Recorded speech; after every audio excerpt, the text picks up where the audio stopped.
তো আমরা গতদিন জেনেছিলাম তথ্য কিভাবে ইসে করতে হয়, এগুলি জেনেছিলাম, ঠিক না?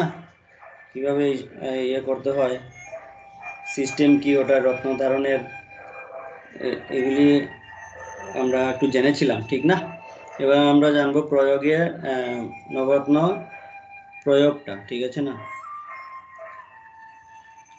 তো আমরা শুরু করব মানিক পাথর থেকে, ঠিক আছে না? মানিক। তো মানিক পাথরের উৎপত্তি হলো গিয়ে খনিতে, ঠিক আছে না? মানিক পাথরের উৎপত্তি হলো খনিতে, ওকে, মানে খনিজে উৎপত্তি। বেশিরভাগ এই পাথর গঙ্গা নদীর আশেপাশে, ঠিক আছে, গঙ্গা নদীর আশেপাশে হিমালয়ের বৃন্দাচল, হিমালয়ের বৃন্দাচলের দিকে পাওয়া যায়, বার্মাতে পাওয়া যায়, শ্রীলঙ্কাতে পাওয়া যায়, এবং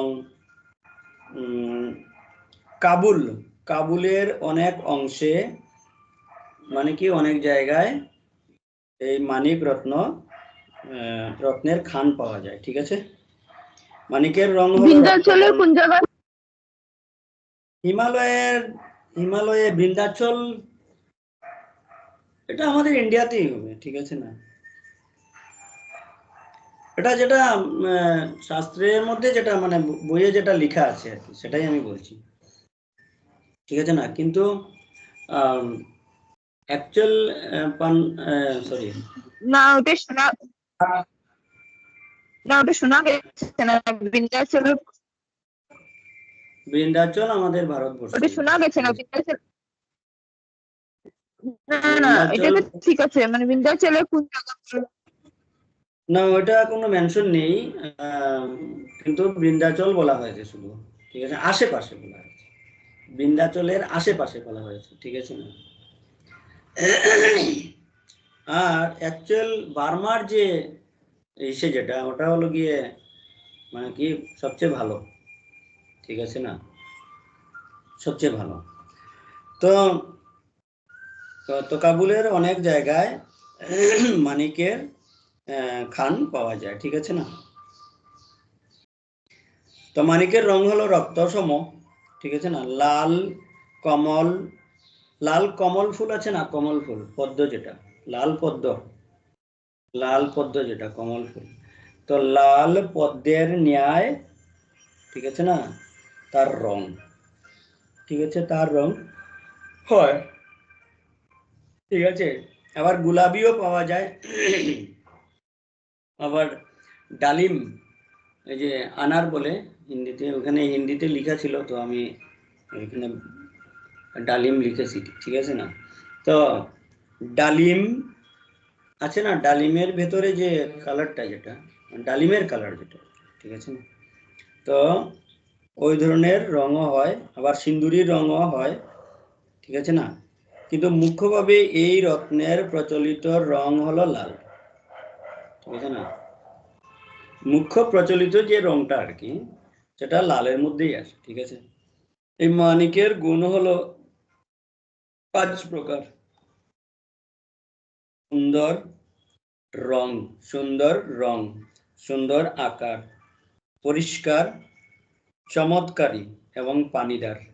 পানিদার বলতে ট্রান্সপ্লান্ট বোঝা যায় প্রায়, ঠিক আছে না? তো এই হলো 5 প্রকার। তো এই ধরনের মানিক ধারণ করা উচিত, ঠিক আছে না? মানিক আঙ্গুলে, গলায় এবং হাতের, আমাদের এইসব জায়গায়ও দেওয়া যাবে, হাতের এই যে এই জায়গাটায়, ঠিক আছে না, এই জায়গাটায়ও দেওয়া যাবে, ওকে, ধারণ করা যায়, ঠিক আছে?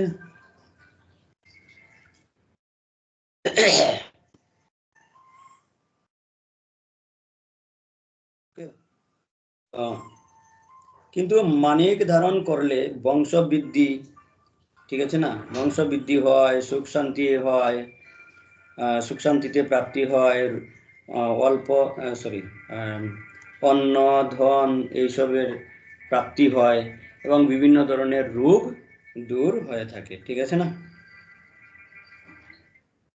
মানিকের ভিতর সাদা ঝাই, ঝাই মানে কি টাইপ অফ জালের মতো আর কি, বা এই যে বিন্দু বিন্দু টাইপের, এই ধরনের মানিককে ঝাইওয়ালা মানিক বলা হয়। এই ধরনের মানিক যদি ব্রাহ্মণ ধারণ করেন তবে তিনি বেদ পাঠী হয়ে থাকেন এবং বুদ্ধিমানও হয়ে থাকেন, ঠিক আছে না? সুখী হয়ে থাকেন, বুদ্ধিমান, বেদ পাঠী এইসব হয়ে থাকেন, ওটা শাস্ত্রে বলা হয়েছে, ঠিক আছে না? আমি এখানে কিছুই বলতেছি না, সব শাস্ত্রের কথা। হ্যাঁ, আর হালকা হলুদাও মানিক হলো বৈশ্য যিনারা আছেন ওনাদের জন্য, ওনারা যদি ধারণ করেন তবে, ঠিক আছে না, ওই কালারটা হলো বৈশ্যদের জন্য। এবং হালকা শ্যাম বর্ণ যেটা আছে,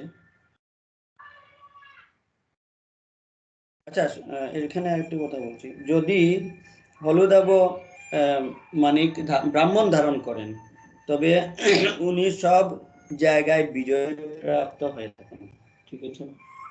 সর্ব জায়গায় বিজয় প্রাপ্ত হয়ে থাকেন, ঠিক আছে? বৈশ্যবর্ণ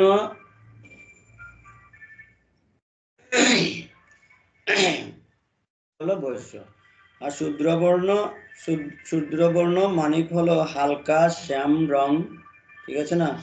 এবং জালি থাকবে সামান্য, ঠিক আছে? সামান্য সামান্য জালি থাকবে। এই ধরনের মানিক শূদ্ররাই ধারণ করা উচিত, কিন্তু দুষ্পূর্ণ মানিক ধারণ করা উচিত নয়, তাতে ধন সম্পত্তি পরিবারের হানি হয়ে থাকে, ঠিক আছে না? দোষ হলে যদি মানিকের ভিতর, দোষ কিভাবে হবে? যদি মানিকের ভিতর সাদা বা কালো স্পট থাকে, ঠিক আছে না? সাদা বা কালো স্পট যদি থাকে সেটা হলো দুষ্পূর্ণ, ঠিক আছে?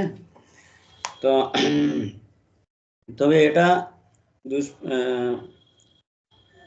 এটাই হবে দুষ্পূর্ণ, ঠিক আছে না? ভালো মানে কি সাদা কালো, সরি, কালো ডট যদি থাকে দরিদ্রতা দিয়ে থাকে, সাদা ডট যদি থাকে তাহলে বদনামি দিয়ে থাকে, অপমান দিয়ে থাকে।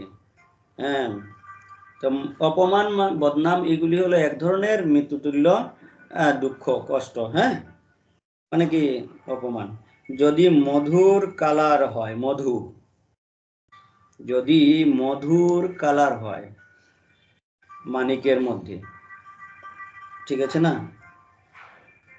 ডট যদি থাকে তবে ব্যক্তির আয়ুকে কম করে দেবে, ঠিক আছে না? এবং ধন ও সুখ শান্তিতে বিনাশ করবে। হ্যাঁ, ঠিক আছে না?